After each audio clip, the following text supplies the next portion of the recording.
All right, hello Facebook. I am Russell with Elevate Holistics, and we're getting started up with our Ask Me Anything segment. It is September the 3rd. I'm out here with Ziggy. We're chilling. And tonight we're going to have on Corey Rimmel, who is a cannabis entrepreneur and has successfully started up different startups in his past before coming into the cannabis industry. So he's going to talk a lot about how you apply those other skills into cannabis. And once starting into cannabis, he started up and helped the company spread dispensaries from New York and California throughout. So yeah, it's gonna be very exciting. He'll be answering all kinds of questions. And right now, currently, his venture is Feel State, which is a dispensary model that he is preparing. And here he is now to franchise out to help mom and pop business operators in the dispensary. I'll give him a moment to introduce himself and let you know a little bit about his background and what he's working on here in the Missouri market now.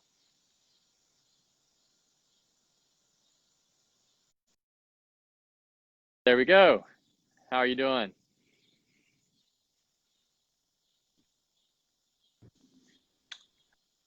How's it going, Russell? Great, great. Good to see you. So happy to have you here as a fellow cannabis entrepreneur. I'm very excited to let you kind of take the host over. I was just introducing kind of who you are a little bit with Feel State and a little bit about your background being a cannabis entrepreneur. But why don't you go ahead and tell us a little bit, because we've only met one time. So I'm actually very impressed with your background and the different things that you started up with the cookie business and tech side of delivery. So yeah, go ahead and take the floor if you would. Sure, appreciate it. So I'm 32 years old from St. Louis, Missouri. I went to the University of Missouri in Columbia for college. Got my master's in accounting.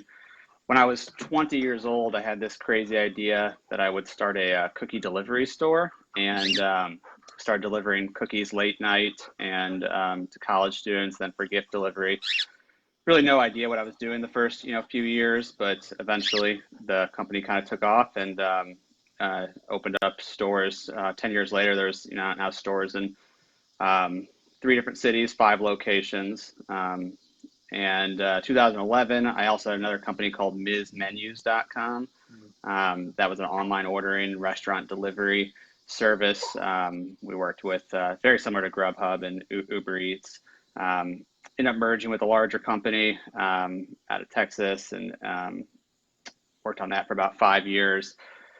Also owned a Red Mango frozen yogurt franchise for a couple of years. Didn't work out, but a couple of years ago, it's always been my passion to enter the cannabis industry. So a little over 2 years ago, I was presented an opportunity to become the director of operations for a multi-state operator based out of St. Louis, much smaller company, but my main role was to open up dispensaries in Maryland, Cockeysville, Maryland, and Death Valley, California.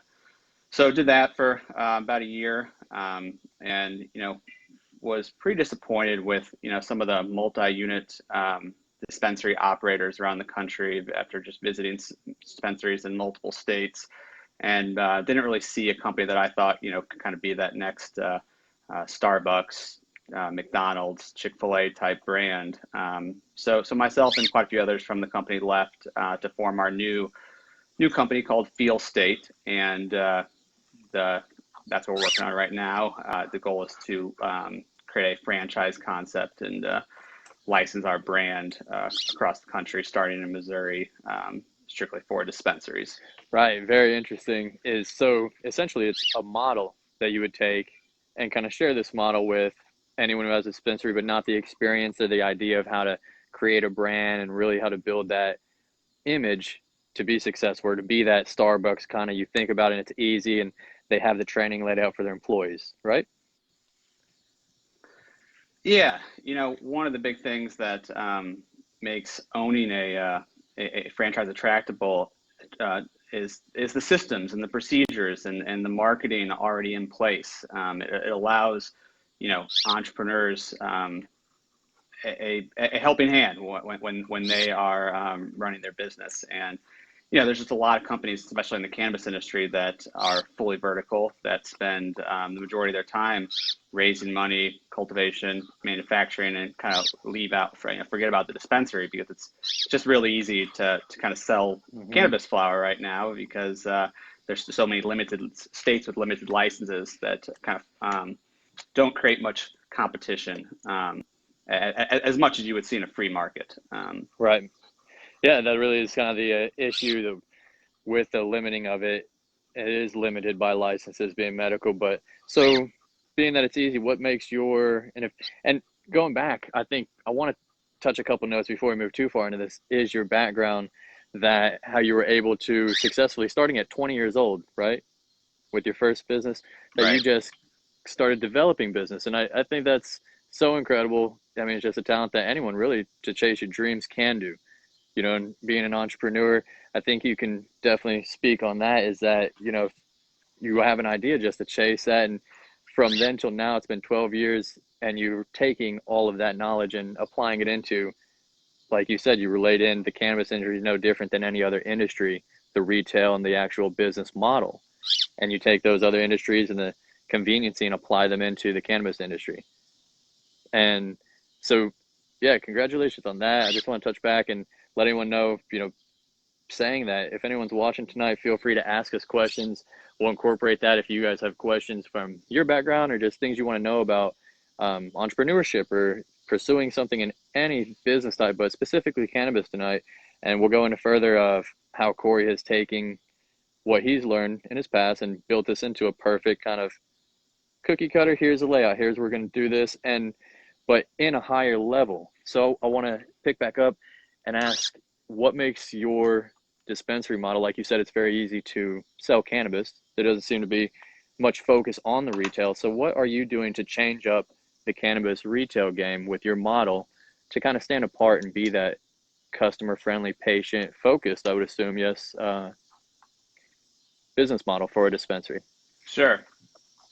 But real quick, before I answer that, my ultimate passion in life is really just to help other small businesses and entrepreneurs start their companies. So if anyone has any questions related to starting their business, or we can dive into that a little later. But a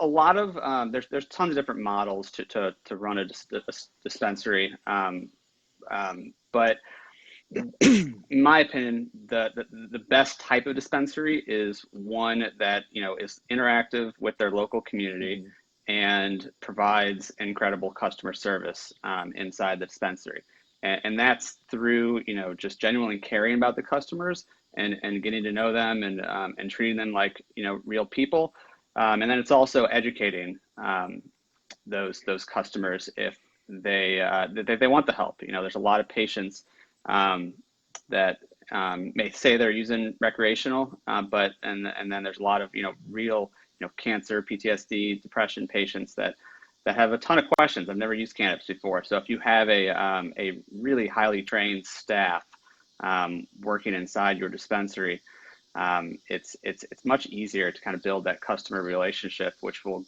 get those customers to come back to your dispensary over and over again. And right now, there's a lot of dispensaries that I see that kind of very similar names that kind of just get you in and out as quickly as possible and really don't take the time to build that customer relationship. So kind of my goal is to help entrepreneurs around the country, employees, learn every detail about customer service, about not just in store but also online, which we can get into, and then everything related to compliance and education inside a dispensary. Yeah, I know if anyone after the call has more, I can talk for hours about everything we're planning on offering the dispensaries. Terrific. Then I think, why don't you highlight on just some of those and toss it out really fast, is that if anyone watching, rewatching this later on, if you have questions, if you're a dispensary owner in the state of Missouri, nationwide, as Corey said, he's helping entrepreneurs just chase their passions, helping other people. That's one of his big passions. So if you need guidance, you can contact Corey at his email, which is the MyFieldState email, correct? So that's Corey at myfeelstate.com, Corey at myfeelstate.com. So yeah, just want to toss it out there. So go ahead if you want to highlight on what you think Yeah. comes in late in Well, most importance, what you feel is important, kind of hands down, or how you would walk someone through the first conversation of what you should think about in dispensary retail. yeah, I mean, we'll go over, there's quite a few different areas, but one that I think applies to really any business you're about to start, not just dispensary, but it is the marketing. You know, there's a lot of, it's hard in cannabis because there are a lot of rules and Mm-hmm. regulations, but you know, the best marketing tactic that's completely free right now is using social media and creating, you know, valuable content Mm-hmm. that that provides, you know, education or inspiration or entertainment. And so, you know, that's what we've really been trying to do. You know, we don't have any store locations, is providing education through videos and blog posts. Eventually, we'd love to have a podcast. But, you know, if I'm a dispensary owner or an entrepreneur, what I'm spending an enormous amount of time getting familiarized with the 7 to 10 platforms Mm-hmm.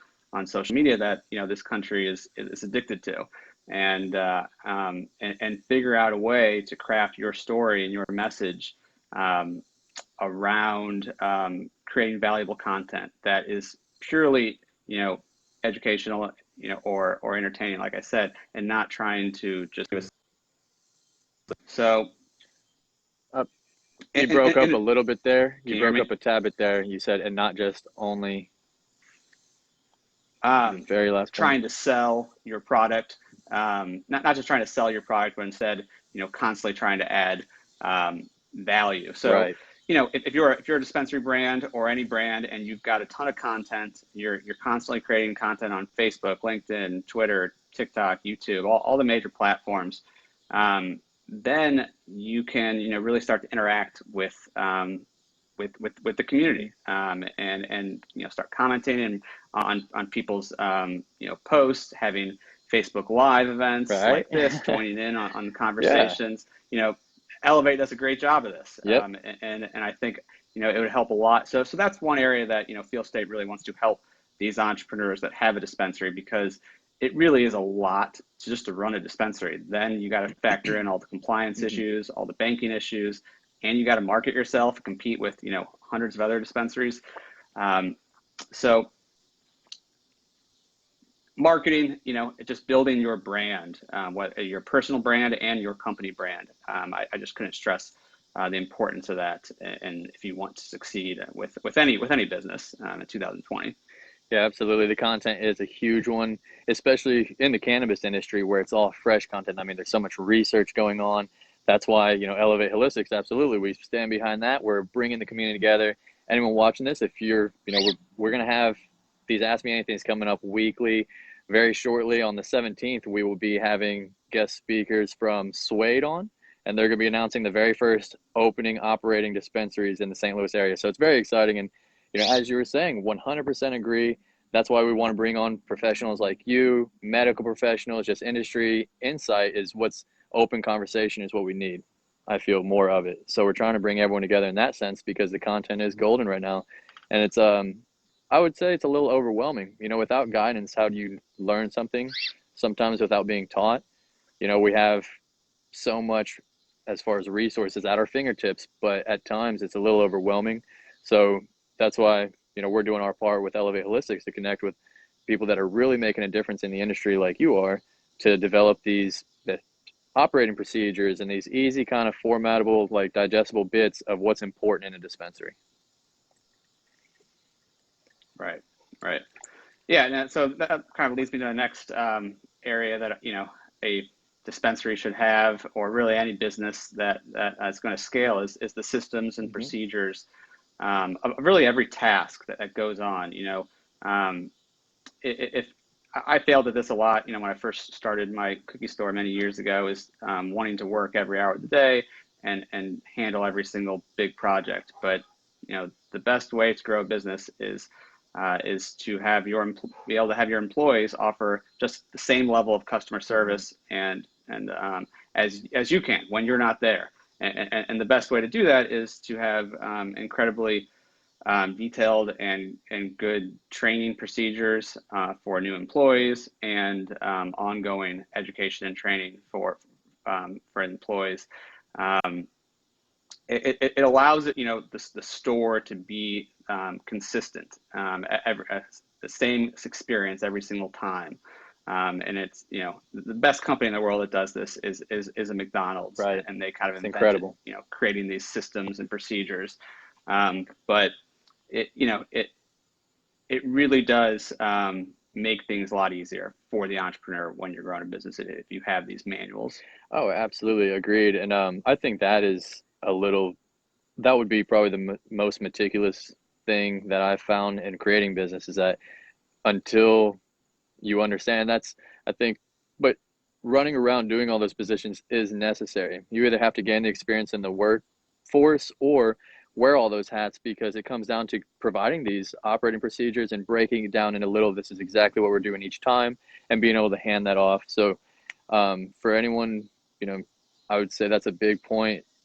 Think about everything you do and watch your steps and be meticulous in what details you perform, that you can easily relate those to someone else. I think is the biggest thing that could also kind of relay into business failure, is when people are handed information, but they're not really taught what's the easiest format, and you're leaving it up to an individual to figure out each one on their own.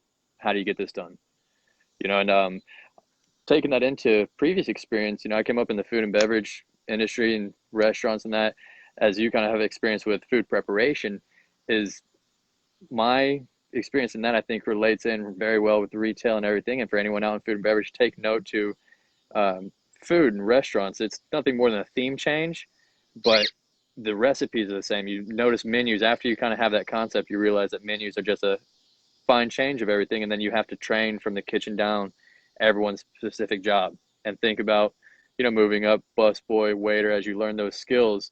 There's a certain point when you're a general manager in the next spot, if you don't work to gain these skills, then it's on to you to kind of pursue that and figure out what each person is doing. But, to anyone who doesn't have a college education or anything from the workforce, you can gain these. And that's kind of how you become an entrepreneur, is when you can step aside and you've done every facet, and then you can relate that into something or the best form to show someone else. And then you have to then step into the next step and you can talk about team building and being able to train someone else and trust someone else to do these tasks. And, and how do you do this in a positive workflow?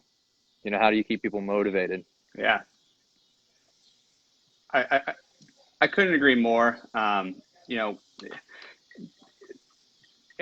back to, if you're starting a business and you're, most businesses are going to fail, but I still think it is incredible learning experience to go through, starting a business, running it. And that's where I've learned majority of what I know is just from experience. I mean, way more than anything, school could have taught me, or even, other people. It's just, learning from your mistakes. But, the very first thing that I would do if I were starting a business, and what, I want to help dispensaries, is building their team. And nothing else really can get accomplished related to, customer service and marketing and offering, and running an efficient operation, unless you have an awesome team. And so this really goes with any type of business, not just dispensaries, but I would make a list of your dream team of people you'd love to work inside your dispensary, or at your 5-person startup that you need, and spend time each week trying to build relationships with these people or people like them, and constantly spend time networking. So you do have a list of people to go to and surround yourself with in areas that you're weak at. So related to a dispensary, I think it's really important to have people on your team that cover a wide variety of personalities and types of people. Older, female, male, veterans, diversity. I think it's, you know, if you're selling product to a patient, a lot of people are coming in wanting to talk to someone that, you know, has had their history and their past. Right. So that's step one. But then, you know, looking for people that, you know, I don't think it's as important, and we're working in a dispensary, to have a ton of cannabis knowledge right away and have a, you know, incredible amount of, you know, cannabis experience. I think it's way more important to try to find people that have three qualities, like humility, you know, hunger to get better and improve themselves and work hard, and then are emotionally intelligent. You know, people that can talk with other people and behind the counter to their employees, and really just be kind and friendly. I think those qualities are super important when you're hiring or bringing anyone on a team.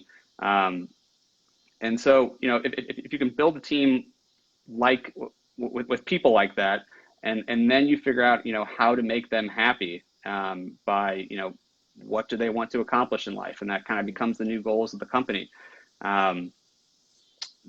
You know, that is, you know, a very good first start to creating any sort of company is really focusing on the team first, and not necessarily what the exact business plan is. Yeah, no, the relatability is huge. And that starts with, like you said, someone's emotional understanding to get along and work well. I'm very blessed, and going back, as you're saying, you learn from your experiences. Not every business is successful out the bat, and people forget sometimes and look at successful people and don't think about how long it took them to get there. I mean, me speaking personally, all of my ventures have failed. My own personal startups have failed in business thus far at 30. I've just been very blessed to keep pursuing in an entrepreneurial sense and meeting through networking, as you mentioned. You have to be able to relate to people and speak well to share your ideas and find people that share those passions. And you know, I've been very blessed to meet the people working on startup opportunities such as Elevate Holistics. And when you start with those core values, I do agree that is one of the most important things in starting a business. You know, everyone says when you go corporate, yeah, there's a different level of separation, but it's when they lose those values, because starting is very essential. And I think on our team, it's just the gratitude that we have for one another is what keeps us going. You know, it really is the focus on what we're doing for the patients. We're dedicated to doing our best to always serve the patients in the best wellness sense. You know, we built our team around there. Speaking out for, as an example, you know, Jenny, our patient coordinator, answers the phones all the time. Has started the yoga, so you get into that holistic kind of healing of yoga, meditation, that we want to share those things with the patients.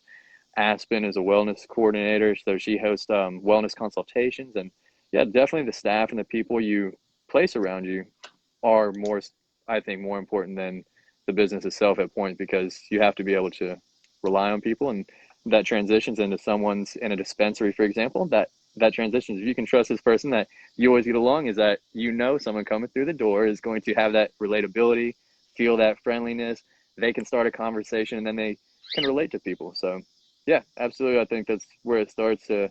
Anyone in the networking is huge. You know, taking it back to get in the cannabis industry, it's very close circled right now, I'd say. You know, it is startup level. It's still such an infancy industry that it's very who you know. So there's no way to really pop into it. I don't think, and I would advise anyone, if you really want to grow with it, you know, get started now and network. Where do you think, where have you found, and because you transitioned into the cannabis industry as I did, I physically went out to California and started cultivating and met people along the way. And then I started, you know, MJ BizCon things. Do you have any, could you give any kind of input on where you would go or advise people how they can look into getting into the industry and networking, those kind of skills? Sure. Yeah, I mean, prior to COVID, it would have been going to every event in your home, you know, hometown, and that will come back again. But you know, right now there's a couple things. Is first, I would be active on every social media platform from a personal side. You know, the way to meet people right now, while everyone's stuck at home on their computer and phone, is to create content on social media and interact with the community. Right. So, you know, two platforms that that you could start today and have a incredible amount of reach immediately would be a LinkedIn account, and that did more networking, but a TikTok account as well. But I'd be on Instagram, I'd be on YouTube, I'd be on all these platforms, and creating your thoughts about how you view the industry and what you're trying to accomplish, and just start a conversation. So that'd be one. But then you could also, so once you have all this content, you could spend 40-50 hours a week just messaging people, Right. And commenting on their posts with a thoughtful comment, and just saying, hey, how can I help you? Yeah. What are you trying to accomplish in the cannabis industry and life, and figure out how you can add value to them. And if you take that approach, people will then start commenting on your posts, follow you, and you build a relationship, and you never know what happens a year or two down the road. Just by you asking how you can help. So that'd be my main piece of advice. Just ask as many people is that what you could do for them, and just see what happens. Yeah, absolutely. And reach out, stuff like this. As you mentioned, yeah, we're in a little bit of a bummer summer. We're all stuck inside, not allowed to really connect, because the events were some of the best events in the cannabis industry, and I'm really ready to get back to those. But social like this, get involved. We have an audience question, a little guest viewer question. Corey, what has been the most unique value add you have found in a dispensary that really helped patients? Sure. Yeah, this is something I wanted to touch on. So there's a lot of medical dispensaries around the country, and some of them have this, but not everyone. But they'll have a medical professional, like a pharmacist or a nurse, on staff that you can schedule an appointment with for 30 minutes or potentially even an hour. And I think that one-on-one time to really be able to ask questions about cannabis science, about different inhalation and ingestion methods with cannabis, and really go into detail on how you experiment with cannabis, how you document your experiences, and how you figure out what your dosage and certain product is best for you. But it doesn't have to, if you're a dispensary, you don't have the money to hire a pharmacist. You can just have a very highly trained bud tender who's very emotionally intelligent, understands how to communicate. But hiring enough employees inside your dispensary and scheduling enough employees at any given time to give you that that ability to sit down and talk with a customer for an extended period of time, I think super important, and that'd be one of the biggest pieces of advice I'd give really any dispensary owner to be able to offer that time, because a lot of dispensaries you go into in Vegas and Denver and California, they get you in out as quickly as possible, and a lot of it too is they just don't have the space or enough team, or the demand is so high. Right? So yeah, and on that note, very glad you brought that up. If you're looking for the resources for your medical staff in Missouri, and we are expanding, contact us at Elevate Holistics. You can write us in, email me at Russell with 2 S's and 2 L's at elevate-holistics.com. We are providing those services. So as Corey said, if you really want to customize that experience and give a medical benefit, which I think is so important, is the medical understanding, and that we start to treat cannabis as a medicine. And really, as I'm more in the industry, I think what will benefit is the standardizing of this as a medicine, and kind of toning down the high times kind of spectacle of it all, And moving forward, we are at Elevate Holistics developing these platforms. We will have available portals where folks in your dispensary, if you don't, as he said, have the resources to hire a pharmacist, we can provide a pharmacist on portal call for your dispensary, where patients can have this one-on-one consultation with a licensed pharmacist. We have medical nurses that can help them set up guidance plans. And as I mentioned earlier, the wellness consultants that can give them a whole guidance approach to holistic healing and meditation, fitness, that in easy ways that you wouldn't think, like say the yoga stuff that isn't just going to the gym. So absolutely want to touch on that. And what caters up a dispensary is adding these extra kind of knowledge benefits. It's always about the content and moving it forward to standardization. How do you think that's going to play a part as it comes around, like I said, where we kind of bring the industry from a recreational adult use kind of high times into a sensible, knowledge filled. You can speak with a nurse, you can speak with a pharmacist. How do you think that's going to play into making certain dispensaries more successful, or the flagships as they kind of hit these GMP protocols? Yeah, no, it will be state by state. Right now, like I said, in some states, there's only, you know, less than 50, Hmm. dispensaries even in operation, or 50 groups that even have a dispensary. So if customers are going to come to you and you don't have to improve your systems and your customer service and your education that you're offering, and you're still making money, so I think over time that dispensaries will get better and better. And I think there will be companies right now, like I said earlier, a lot of companies are a vertical operator, and they have to spend, that's just really, really hard to run one of a cultivation or manufacturing facility or dispensary. Now you got to run all three in multiple different states, and you've got to raise money and deal with all the complexities of compliance and banking and tax. So I think companies will start to specialize over the next 5 years, and there'll be some that just focus on cultivation, or some that just focus on manufacturing, or hopefully ours will just focused on dispensaries, and really find your niche in the industry. So yeah, it's really the specialization and focusing on one sector in this industry, I think, will be how these dispensaries improve. The other side of this, if you're an entrepreneur out there and you don't have ability to have a license of cultivation, manufacturing, dispensary, ancillary business is an incredible opportunity. During the gold rush, the people that made the money were the ones that sold picks and Hmm. shovels and Yep. jeans. Right now, companies like Elevate, technology platforms, delivery services, accounting services, tax services, all these can aid cannabis businesses. And so if you have an idea, um, that may be worth looking into.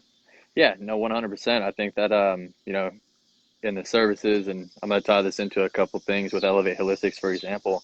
It was 100% the founding of this company, and our core values are in patient wellness, educating the patient, providing any kind of medical needs they would need.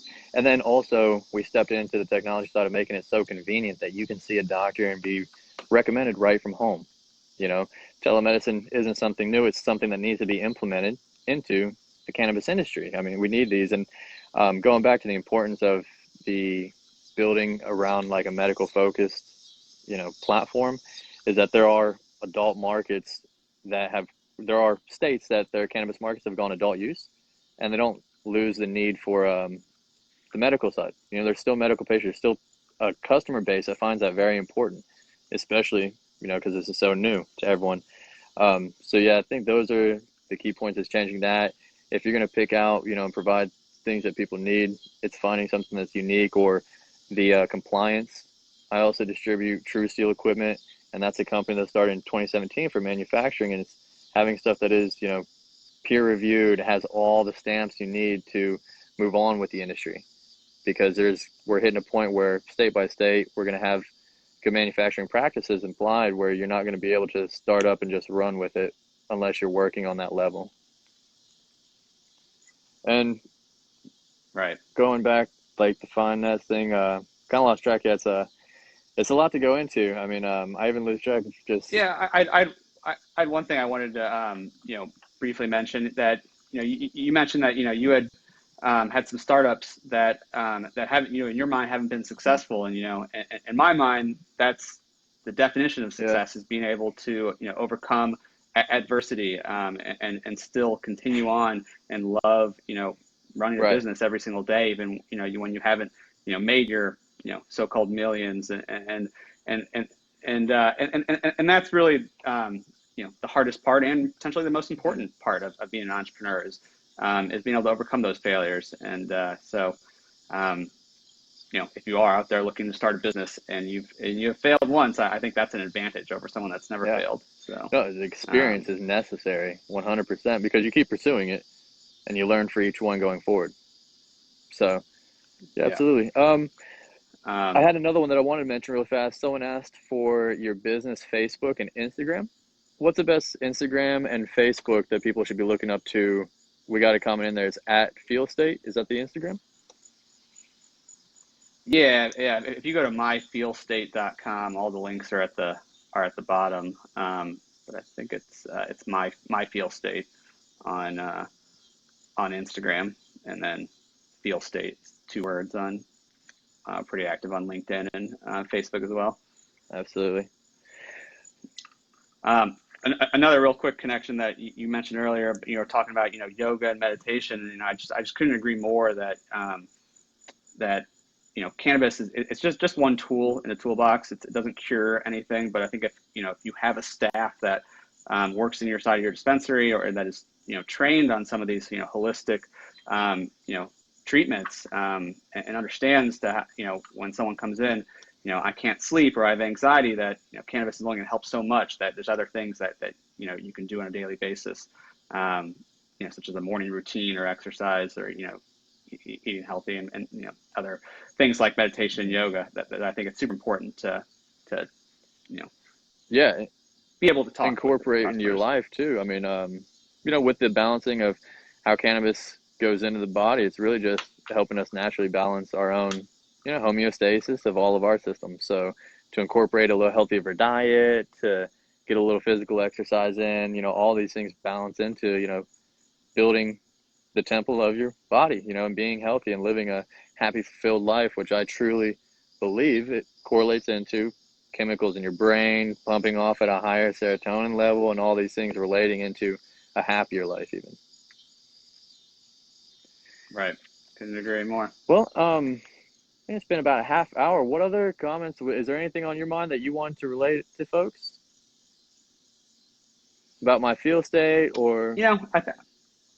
I think we covered quite a bit. Like I said earlier, I love helping other entrepreneurs. So feel free to send me an email, or find me on LinkedIn at Corey Rimmel, COREYRIMMEL, and would love to see if there's a way to help each other out and work together, and advancing our goals in the cannabis industry, or just in life in general. Yeah, absolutely. That's awesome, man. And we'll start wrapping this down then. And 100%, if you're in the Missouri industry, if you need help consulting on your dispensary, if you're a smaller team, or just looking for some different ideas, reach out to Corey.